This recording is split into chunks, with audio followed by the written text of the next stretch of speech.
Film की शुरुआत में हमें बगदाद के शहर में रेगिस्तान दिखाया जाता है, जहां पर आर्मी एजेंट्स की टीम अपने लीडर लू फेंग के साथ एक मिशन पर आई थी। लू आकर वहां पर ऑयल फैक्ट्री के लीडर से मिलता है, जो यहां पर फैक्ट्री कंट्रोल करने का काम क्या करती थी। असल में ऑयल कंपनी की फैक्ट्री के लोग बहुत बड़ी मुसीबत में थे, इन पर हर रोज हमले हो रहे थे और यही वजह थी कि लियो की टीम इनको यहाँ पर बचाने के लिए आई थी। फैक्ट्री की लीडर लू को बताती है कि उसने यहाँ पर 400 लोगों को बचाना है और हमें यहाँ से बचाकर ग्रीन जोन तक पहुँच जाना होगा। इसके बाद हमें गांव में क्रिस नाम का एक आदमी दिखाया जाता है, जिसके पास उसका भाई आया था। वो कहता है, भाई मैं आपके लिए एक मिशन लाया हूँ, जिसको पूरा करने पर हमें बहुत सारे पैसे मिल सकते हैं। हमें एक बस में कुछ लोगों को अगवा करना है। जब क्रिस अपने भाई की ये बात सुनता है तो उसे मना कर देता है, क्योंकि क्रिस कभी भी कोई गलत काम नहीं किया करता था। इसके बाद हम क्रिस के गाँव में ओवेन नाम के एक आदमी को देखते हैं, जो जमीन से पानी निकालने का काम किया करता था। क्रिस के गाँव में भी पानी की कमी थी। क्रिस अपने गाँव वालों से बहुत प्यार करता था, इसीलिए वो पानी निकालने के लिए ओवेन को बुलाता है। ओवेन अब एक कुएं से पानी निकालने की कोशिश करता है, मगर नहीं निकाल पाता। उस वक्त गर्मी भी बहुत थी और क्रिस के गांव के लोग बहुत गरीब भी थे। यहाँ पर ओवेन क्रिस से कहता है, अगर कुछ पैसों का बंदोबस्त हो जाए तो हम यहाँ से आसानी से पानी निकाल सकते हैं। ये सुनकर क्रिस ओवेन से कहता है कि ठीक है, मैं पैसे लेकर आऊंगा। उधर फैक्ट्री के अंदर लू अपनी टीम के साथ मिलकर ये प्लान कर रहा था कि हमें फैक्ट्री के लोगों को बचाकर हाईवे ऑफ डेथ से लेकर जाना होगा, तभी हम ग्रीन जोन तक पहुँच सकते हैं। ये रास्ता शॉर्टकट तो है,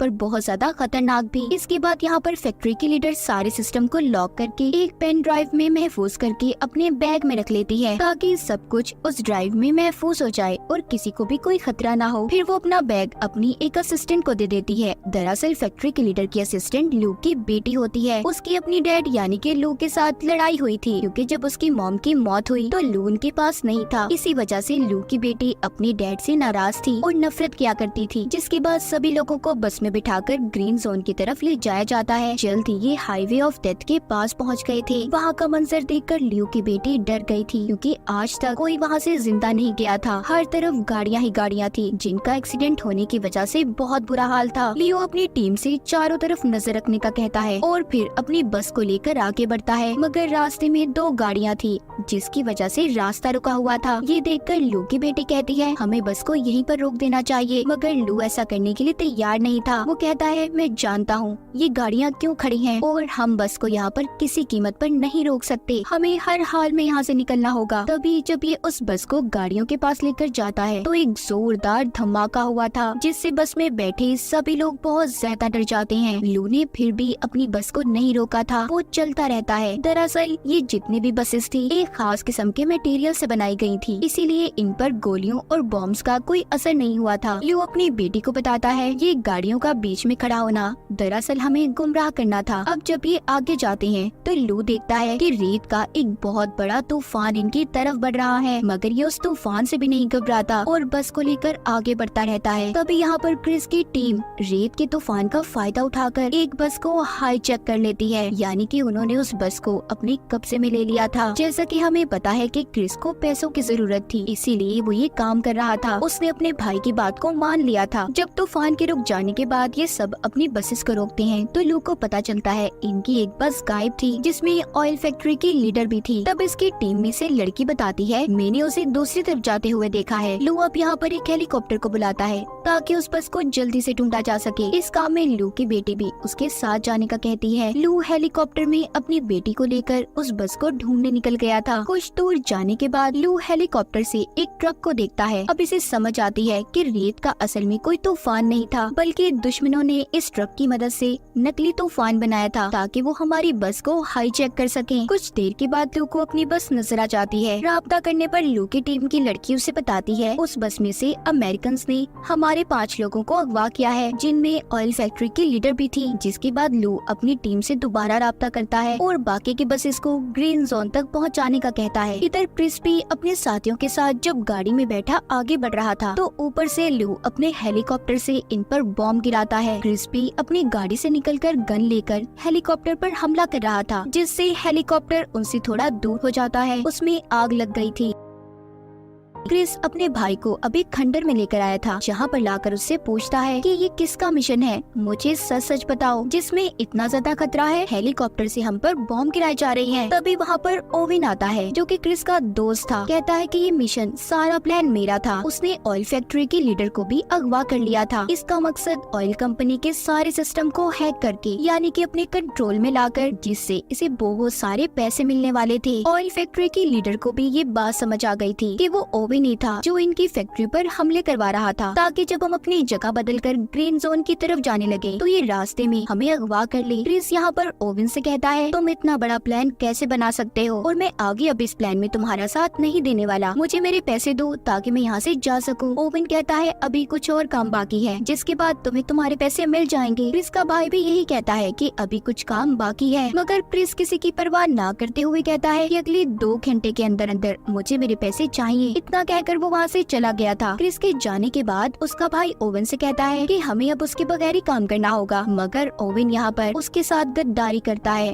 उसने क्रिस के भाई को मार दिया था और फिर यहाँ से सब कुछ जाने का कहता है। उधर क्रिस भी अपने गाँव में पहुँच गया था। उसे अपने भाई पर बहुत गुस्सा आ रहा था क्योंकि उसने सही बात नहीं बताई थी उसे, जिसके बाद वो थोड़ा खुद को सुकून में लाने के लिए बच्चों के साथ बाहर खेलने चला गया था। तभी उधर ल्यू आता है जो कहता है कि मैं यहाँ पर अपने लोगों को बचाने आया हूँ जिनको तुमने अगवा किया है, मैं जानता हूँ मेरे लोग तुम्हारे पास हैं। क्रिस भी जवाब देता है कि मैं भी अपने गांव वालों को बचा रहा हूँ। जैसा कि हमें पता है क्रिस ने ये काम भी पैसों की खातिर सिर्फ अपने गांव वालों के लिए किया था, ताकि ये उनके लिए पानी का इंतजाम कर सके, और ये सारा प्लान ओवेन का था ताकि क्रिस भी उसका साथ दे सके, मगर ओवेन ने इसे धोखा दे दिया। खैर इसके बाद लू वहाँ से चला जाता है। कुछ देर के बाद क्रिस एक खाली फैक्ट्री में आया था जहाँ पर वो अपने भाई की लाश को देखता है। तभी उधर लू भी आ गया था। इन दोनों की यहाँ पर बहुत लड़ाई होती है। कभी क्रिस लू पर भारी पड़ रहा था तो कभी लू, क्योंकि क्रिस को यहाँ पर ऐसा लग रहा था कि उसके भाई को लू ने मारा होगा, मगर जब वहाँ पर कोई चीज क्रिस के भाई पर गिरने वाली थी तब लू उसे बचा लेता है। यहाँ पर उसको पता चल जाता है कि उसके भाई को लू ने नहीं मारा बल्कि इसमें ओवेन का हाथ है। तभी वहाँ पर इन पर गोलियां बरसने लगती हैं। दरअसल यहाँ पर भी ओवेन ने अपने गुंडों को इन्हें मारने के लिए भेजा था, मगर ये उन गोलियों का मुकाबला करते हैं। क्रिस उन पर बॉम्ब गिराता है जिससे बहुत बड़ा धमाका हुआ था। खैर वो गुंडे तो वहाँ से भाग गए थे, मगर इस उसमें क्रिस की गाड़ी भी बर्बाद हो जाती है। ये दोनों समझ गए थे कि इनको एक ही इंसान को पकड़ना है और वो है ओवेन, जो इन दोनों का दुश्मन था। क्रिस कहता है कि मैं जानता हूँ इस वक्त ओवेन कहाँ पर होगा। उधर दूसरी तरफ ओवेन फैक्ट्री के लीडर और उसके कुछ लोगों को अपने साथ फैक्ट्री में ले आया था, जहाँ पर वो सिस्टम को खोलने की कोशिश करता है, मगर उस पर एक कोड लगा हुआ था। ओवेन फैक्ट्री के लीडर से जब कोड के बारे में पूछता है तो वो नहीं बताती। तभी वो उसके 2 लोगों को मार देता है, जिसे देखकर फैक्ट्री की लीडर डर गई थी। अब वो उसके बेटे को मारने की धमकी देता है। तो ये सुनकर फौरन फैक्ट्री की लीडर उसे बताती है कि ये कोड एक पेन ड्राइव में है जो मैंने अपने बैग में रखी थी, पर मैं ये नहीं जानती कि वो कहाँ पर है। मुझे बस इतना याद है कि वो बैग मैंने अपनी असिस्टेंट को पकड़ाया था। तभी यहाँ पर फैक्ट्री की लीडर का बेटा अपनी मॉम के फोन पर कॉल करने का कहता है, जिससे उनके फोन के लोकेशन के बारे में पता चल जाएगा कि फोन और बैग कहाँ पर है। असल में वो बैग लू की बेटी के पास था जो इस वक्त क्रिस के गाँव में थी। उधर ही गाँव में लोगों को बाकी के लोगों के ग्रीन जोन में पहुंचने की खबर मिल जाती है। यहाँ पर उसकी बेटी उससे पूछती है कि आप क्रिस पर कैसे भरोसा कर सकते हैं। लू बताता है कि वो एक अच्छा इंसान है, लोगों की भलाई सोचता है, हम उस पर यकीन कर सकते हैं। तभी क्रिस को लू की डायरी मिलती है जिसे उठाकर वो उसके पास लेकर आया था। उसे कहता है कि क्या तुम इस लड़की को पसंद करते हो? तुम कितने खुशकिस्मत हो ना कि तुम्हें ऐसी लड़की मिली। तुम हर वक्त उसकी तस्वीर को अपनी डायरी में रखते हो। लू यहाँ पर बताता है तुम गलत सोच रहे हो, दरअसल वो मेरी बेटी है। इस बात पर क्रिस उससे माफी मांगता है। लू बताता है दरअसल जब मेरी वाइफ की मौत हुई तो मैं अपनी बेटी के पास नहीं था, जिस वजह से वो मुझसे आज तक नाराज है। वो कहता है और इस मिशन पर भी मैं इसीलिए आया था कि मैं अपनी बेटी को बचा सकूं, जो यहाँ ऑयल फैक्ट्री में काम करती है। क्रिस कहता है फिक्र नहीं करो, सब ठीक हो जाएगा, हम सबको बचा लेंगे, हम मिलकर मुकाबला करेंगे। तभी उन्हें कुछ गुंडों की आवाजें सुनाई देती हैं। वो जाकर उन गुंडों का मुकाबला करते हैं। यहाँ पर उन्हें पता चलता है कि उन्हें तो यहाँ पर ओवेन ने भेजा है, जो यहाँ पर फैक्ट्री के लीडर का बैग लेने आए हैं जो लू की बेटी के पास था। उनके पास काफी सारे हथियार थे। उन्होंने सभी गांव वालों को बंदी बना लिया था और अब वो फैक्ट्री के लीडर का बैग भी मांगते हैं जिसमें पेन ड्राइव थी जिसमें सिस्टम का कोड लॉक था। क्रिस उन्हें वो बैग दे देता है, जिसे लेने के बाद वो वहाँ से चले गए थे। ऐसा करने पर लू और उसकी बेटी उससे बहुत नाराज थे। तब क्रिस कहता है कि मैं पूरे गांव वालों की जान को ऐसे खतरे में नहीं डाल सकता था। जब सुबह होती है तो क्रिस लू की बेटी से पूछता है कि आखिर उस बैग में क्या था जिसको देने पर तुम तैयार नहीं थी। वो बताती है उस बैग में एक पेन ड्राइव थी जिससे ऑयल फैक्ट्री की सारी सिस्टम को हैक कर सकते हैं और पूरे बगदाद शहर की ऑयल को कहीं पर भी ट्रांसफर यानी कि भेजा जा सकता है। इस सिस्टम से ऑयल स्मगलिंग भी होती है जिसके बाद किसी भी मुल्क या शहर को वो ऑयल बेच सकते हैं और अगर ऐसा हो गया तो ये अब तक ऑयल की सबसे बड़ी चोरी होगी। दूसरी तरफ हम जर्मनी के शिप को देखते हैं जिसका कैप्टन ओवन से फोन पर बात कर रहा था। इधर गाँव से भी क्रिस और लू निकल गए थे मगर लू की बेटी को ये लग रहा था कि वो दोनों मिलकर भी सब कुछ नहीं रोक पाएंगे, इसलिए वो भी गाड़ी लेकर उनके पीछे निकल जाती है। ओवन के पास भी उसके गुंडे बैग को लेकर पहुंच गए थे। वो फैक्ट्री के लीडर को अब बैग देकर पेन ड्राइव से लॉक खोलने का कहता है। वो जैसे ही पेन ड्राइव को सिस्टम में लगाती है सारा सिस्टम ऑन हो गया था यानी कि चलना शुरू हो जाता है। ओवन उस जर्मनी के शिप में ऑयल भरवाने का कहता है मगर इस काम में 24 घंटे लगने थे। कुछ वक्त के बाद क्रिस और लू भी अपने ट्रक पर ओवन के पास फैक्ट्री में पहुंच गए थे। वो उसके गुंडों का मुकाबला कर रहे थे। लू एक पाइप पर चढ़कर बड़े ही शानदार तरीके से ओवन के आदमियों को मार देता है। ये सब कुछ ओवन भी छुप कर देख रहा था। वो अपने आदमियों से कहता है कि हमें जल्दी यहाँ से निकलना होगा क्योंकि उसका काम अब पूरा हो गया था। जर्मनी के शिप में ऑयल भरा जा चुका था। क्रिस भी फैक्ट्री के अंदर जाता है। वो आकर गुंडों को मारने लगा था। तभी उसकी नजर बाहर जाती है। वो देखता है कि ओवन यहाँ से भाग रहा है। अब वो दौड़ते हुए उसका पीछा करता है। तभी रास्ते में उसे लू की बेटी मिलती है जो गाड़ी लेकर इनके पास पहुँच गयी थी। ये दोनों मिलकर अब ओवन का पीछा करते हैं। इधर लू फैक्ट्री में ओवन के गुंडों का मुकाबला कर रहा था। वो एक एक करके सभी को मजा चखाता है। वहाँ पर अब ऑयल फैक्ट्री की लीडर आती है जो कहती है कि सब कुछ बर्बाद हो गया। उन्होंने पेन ड्राइव से ऑयल की चोरी कर ली। हमें इतने बड़े नुकसान को रोकना होगा। उधर रास्ते में क्रिस जब ओवन का पीछा कर रहा था तो वो अपनी गाड़ी को जंप करता है। उसके पीछे लू की बेटी भी गाड़ी को हवा में उड़ाती जंप करवाती है मगर उसकी गाड़ी का एक्सीडेंट हो गया था। क्रिस गाड़ी की ऐसी हालत देखकर लू की बेटी पर गुस्सा करता है। तभी वहाँ पर लू भी एक ट्रक को लेकर पहुँच गया था। फिर वो दोनों भी उस ट्रक में बैठकर उसके साथ आगे बढ़ते हैं।